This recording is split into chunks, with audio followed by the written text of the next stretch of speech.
আজকের ভিডিওটা একদম অন্যরকম। আজকে আমি আমার একটা স্টোর রুম তোমাদের সঙ্গে শেয়ার করে নেব। হ্যাঁ, দেখে মনে হচ্ছে না একটা স্টোর রুম, কিন্তু এটা স্টোর রুম নয়। আগে এটাতে আমরা থাকতাম, ভীষণ সুন্দর ছিল রুমটি, কিন্তু সময়ের সাথে সাথে এখানে আর কেউ না থাকায় সমস্ত অপ্রয়োজনীয় জিনিসগুলো আমরা এটার মধ্যে এইভাবে ভরে রেখেছি। হয়তো এইগুলো আমরা যদি অন্য জায়গায় রাখতাম বা গুছিয়ে রাখতাম, হয়তো দেখতে অনেকটা সুন্দর হতো, কিন্তু ধীরে ধীরে রাখতে রাখতে এতটাই বেশি হয়ে গেছে যে রুমটা পুরো স্টোর রুমে পরিণত হয়েছে। আজকে এটাই ক্লিনিং করে তোমাদের সঙ্গে শেয়ার করে নিচ্ছি। পুরো রুমটা সকাল থেকেই আমি পরিষ্কার করতে বসে গেছি। আজকে বৃহস্পতিবার। ইচ্ছেখুশি লাইফস্টাইলের পক্ষ থেকে সবাইকে জানাই স্বাগতম। আশা করছি সবাই খুব ভালো আছেন, আমিও ভালো আছি আপনাদের ভালোবাসায়। যারা যারা আমার চ্যানেলটি সাবস্ক্রাইব করেছেন তাদেরকে জানাই অসংখ্য অসংখ্য ধন্যবাদ। যারা এখনও পর্যন্ত আমার চ্যানেলটি সাবস্ক্রাইব করেননি তাদের জানাই অনুরোধ যাতে আমার চ্যানেলটি সাবস্ক্রাইব করে আমার পাশে রয়ে যান। কয়দিন থেকেই ভাবছি সমস্ত রুমটা এত সুন্দর একটা রূপ দেওয়ার চেষ্টা করব যাতে সবাই চমকে ওঠে, সাথে আমিও। এত কাজের ব্যস্ততার মধ্যে এই ছোট্ট রুমটার মধ্যে চোখ পড়েই না। কোনো রকমভাবে বাড়িতে গেস্ট এলে বা কিছু তাড়াতাড়ি করে গুছিয়ে দিতে হয় রুমটাতে থাকার জন্য। তাই ভাবলাম এটাতে আর এইভাবে না ফেলে রেখে একদম সুন্দর করে ক্লিনিং করে রেখে দেব বরাবরের জন্য, যাতে এই রুমটিকে ভালো মতন ইউজ করা যায়।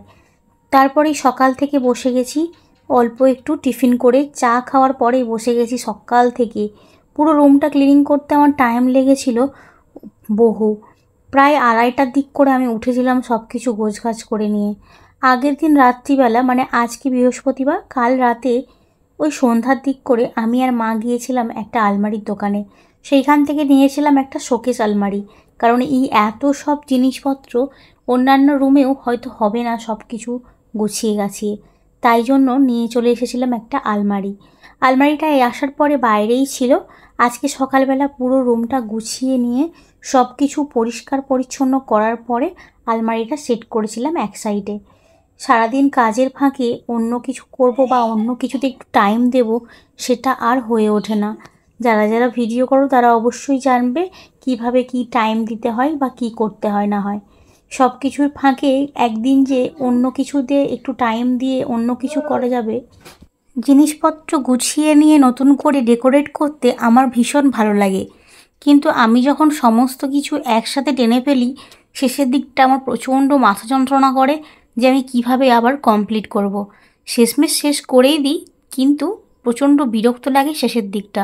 প্রথম তো সব কিছু গুছিয়ে টেনে নিতে বেশ ভালোই লাগে, যে আজকে একটা পরিষ্কার করব ভাব, কিন্তু সব কিছু যখন গোছানো না হয়, আগোছালো হয়ে যায় একসাথে, বেশ বিরক্তি প্রকাশ হয়।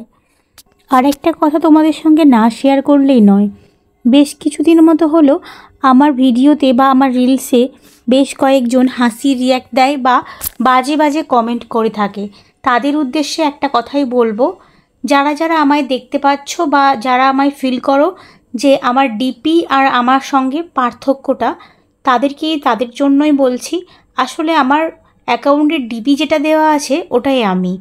আসলে আমার কিডনির সমস্যা আছে আর আমাকে হাই পাওয়ার স্টেরয়েড নিতে হয়, তাই জন্যই এই রকম মুখ ফোলা বা ওজনটাও এত বেশি। আসলে পুরো বডিটাই এরকম ফুলে যায় ওইরকম হাই পাওয়ার স্টেরয়েড মেডিসিন খেলে। তো বাকি যারা আমাকে না বুঝে না জেনে বাজে কমেন্ট করো তাদের উদ্দেশ্যে বলছি, কিছু না জেনে বা না বুঝে কাউকে কোনো আঘাত করাটা উচিত নয়। কাউকে যদি কোনো খারাপ কমেন্ট করি আমরা হয়তো বুঝি না, কিন্তু তাদের কিন্তু ভীষণ কষ্ট হয়। কেউ কিন্তু ইচ্ছে করে এরমটা হওয়ার চেষ্টা করে না। ভাগ্য আর পরিক্রমার জন্যই আমার আজকে এই দশা। জাগে ওসব কথা আর না ভেবে এগিয়ে যাওয়াটাই বড়। কিন্তু মাঝে মাঝেই দেখি কমেন্ট বক্সে বাজে বাজে কমেন্ট আসে, যেগুলো শুনতে একদম ভালো লাগে না। আমিও চেষ্টা করছি, আমিও কষ্ট করে এগোনোর জন্য যতটুকু খাটার ততটুকু খেটে যাচ্ছি। তো কেউ কেউ এরম বাজে কমেন্ট করো, সেটার জন্যই আজকে আমি তোমাদের সঙ্গে এটা বললাম। ধীরে ধীরে সমস্ত জামাকাপড়গুলো এই শোকেস আলমারিটার মধ্যে ভরে নিয়েছিলাম। একদিনের মধ্যে শোকেস আলমারি কিনে নিয়ে সে রুমটাকে পুরো গুছিয়ে নিচ্ছি ধীরে ধীরে। সমস্ত কিছু গুছিয়ে নিতে বেশ টাইম লেগেছিল। তারপর ওই দিন তো খাওয়া দাওয়া মেডিসিন সব কিছু অনেক দেরি হয়ে গিয়েছিল আমার। সব গুছিয়ে গাছিয়ে নিয়ে তারপরে আর ওই দিনের জন্য তো কোনো কুকিং ভিডিও শ্যুটও আমি করতে পারিনি, তাই জন্য ডেলি কুকিং ভিডিও দিতে পারছি না, একটু দেরি হচ্ছে। ধীরে সুস্থে সব কিছু গুছিয়ে নিয়েছিলাম। আমার দুটো র্যাক ভর্তি আমার জামা ছিল, শুধু একটা পুরনো আর একটা নতুন। যেগুলো রেগুলার ইউজ হয় সেগুলোও রেখেছিলাম একটার মধ্যে, আর একটার মধ্যে রেখেছিলাম একটু নতুন বাসনপত্র, যেগুলো আমার কুকিং ভিডিওতে প্রতিনিয়ত লেগে থাকে। আসলে এই রুমটার জিনিসপত্রগুলো যে অপ্রয়োজনীয় তা বললে ভুল। এইখানে যে সমস্ত জিনিসপত্রগুলি থাকে সেগুলো সবই আমার কুকিং ভিডিওর কাজে লাগে। তো সেইগুলো আমি প্রতিদিন কোথাও একটা রেখে আসতে পারি না, বা আলমারিতে পার্মানেন্ট আমি গুছিয়ে দিতে পারি না। তাই জন্য আমাকে এই টেম্পোরারি আলমারিটা নিতে হয়েছে, যেটা থেকে আমি প্রতিদিন বাসনগুলো বের করতে পারবো, আবার গুছিয়ে রাখতে পারবো। এইভাবে করার জন্যই আমি এটা নিয়েছি। মোটামুটি সব কিছু ভীষণ সুন্দর করে তাড়াহুড়ো করে গুছিয়েছিলাম। যত বেশি পরিষ্কার করছি তত মনে হচ্ছে যেন আরও বেশি এটা ওটা করে নোংরা হয়ে যাচ্ছে। যত বেশি গুছাচ্ছি তত মনে হচ্ছে যেন আরও বেশি একটু ডিপ ক্লিনিং করার কথা। ধীরে ধীরে সারা দিনটা কাটিয়ে দিয়েছি রুমটাকে নিয়ে। যতটুকু পরিষ্কার করতে পেরেছি ততটুকু তোমাদের সামনে এনেছি। রুমটার এতটা হাল খারাপ হয়ে গিয়েছিল যে বেশ টাইম লেগে গেছে ওর হালটা আবার ফিরিয়ে আনার জন্য। ধীরে ধীরে সব কিছু গুছিয়ে গাছিয়ে নিয়ে তারপরেই আমি সারাদিনের অন্যান্য কাজগুলো করতে পেরেছিলাম। যদিও রুম গুছানোটা কেমন হয়েছে, রুমের কালারটা অনেকটা ফেড হয়ে গেছে, যেগুলো কালার করানো দরকার ওইগুলো ভাবছি করার কথা, কিন্তু এখন হয়তো হবে না, বেশ কিছুদিন টাইম লাগবে। সব কিছু গুছিয়ে গাছিয়ে নিয়ে আমি রুমটাকে একদম সুন্দর করে গুছিয়ে নিয়ে থাকার যোগ্য করে তুলেছি। আমার এই অন্ধকার বন্ধ স্টোর রুমটি কীরকমভাবে শ্বাস নিচ্ছে আজকে, সেটা আমার সঙ্গে সঙ্গে তোমরাও দেখো। সুন্দরভাবে সব দিকটা গুছিয়ে নিয়েছিলাম। অন্যান্য রুমের থেকেও এই রুমটাতে থাকতে আমার এখন যেন বেশি পছন্দ হচ্ছে, কারণ আমার সমস্ত জিনিসপত্রগুলো আমার চোখের সামনে বেশ সুন্দর করে গোছানো রয়েছে।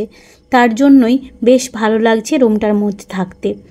রুমে সব কিছু গুছিয়ে নিয়ে এখন থেকে এই রুমটাতেই থাকার জন্য আগ্রহী হয়ে উঠেছি অন্যান্য দিনের তুলনায়। রুমটা কেমন লাগলো গুছানোটা অবশ্যই কমেন্ট করে জানবে। তবে আমরা যদি চেষ্টা করি, স্টোর রুম বলে কোনো কথা হয়তো হয় না। কোনো রুমকে স্টোর রুম বা কিছু পুরনো জিনিসপত্র পড়ে থাকবে এরমের রুম হয় না। আমরা চেষ্টা করলেই সেটাকে গুছিয়ে নিয়ে একটা নতুন রূপ দিতে পারি। তারই একটা জলজান্ত প্রমাণ আজকের দিনটা আমার, আর সামনে রয়েছে তার একটা উদাহরণও কিন্তু।